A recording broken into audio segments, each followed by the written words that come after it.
Alright, this is Chris on the left and Jeffrey on the right.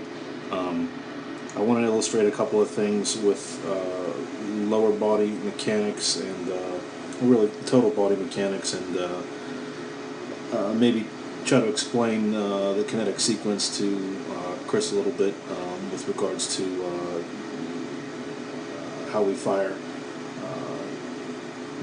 when throwing, the ball, to kind of help him get a better reading and just be a little bit more athletic when he's releasing the ball. So both of these guys do kind of the same thing here. I'll let this run a little bit. They both kind of come to that position right there, and then I'm going to take a look at Chris and what he does. Chris is on the left here, right there. Okay. He has a clean plant. He breaks fine. He's a little bit closed with his front hip at stride foot plant, which is right there. And I want you to pay attention to the back or drive foot right there. Okay, I'm sorry, let me clear that up. This foot there. Okay, it's going to follow his arm. Okay, his throwing arm. He also has kind of poor glove control here. This would be his glove hand, and it's just down. Okay, so there's some energy leaks in those two areas that can provide us some opportunity for growth. So watch again that rear foot, his right foot, come with his arm when he throws. It's coming with him already. Okay. Now this player on the right is only 14, and he hit 78 in the gun today. And it's not because he's stronger than Chris. Certainly that's not the case. He's very athletic in his own right, but his mechanics are very clean. He gets a good hop just like Chris does, and then once he gets to stride foot plant, you'll see the good glove control there, and then you're going to see a much longer stride.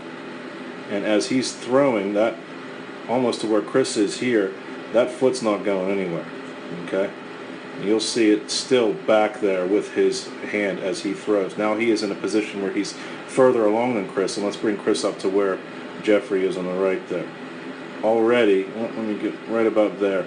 Already you're seeing Chris leave the ground with that rear foot. Okay, leave the ground in a fashion where the angle is taking him too much this way. If you see where his foot is now, Jeffrey's going that way too, but it's kind of like going that way, more to the third base line, where Chris is kind of going towards the dugout, if you will. So you'll see a much cleaner extension there, and much better glove control from the kid on the right.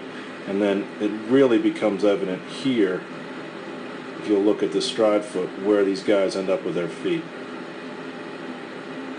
Right there, okay? You'll see Chris's leg come with him. Like there is no pushing off there, okay? He's basically all arms right there and very little lower half. You'll see that front leg come with him a little too soon. Whereas Jeffries will plant and come up there. So right after release, you're going to see, let's get to release right there. Let's get to Chris's release right there. Now let's try to run these together now. And just notice the difference in the rear foot and how one of them's really using the ground, really pushing on the ground on the right, the kid in the red, versus the kid in the left, where that foot's just coming with them, okay? Whereas the kid in the right is much slower to come through there, okay? So one of the things that Chris can do better there is try to maintain that position a little bit longer and not be in such a hurry to run with the pitch, okay? You've got to be able to use that lower half a little bit better.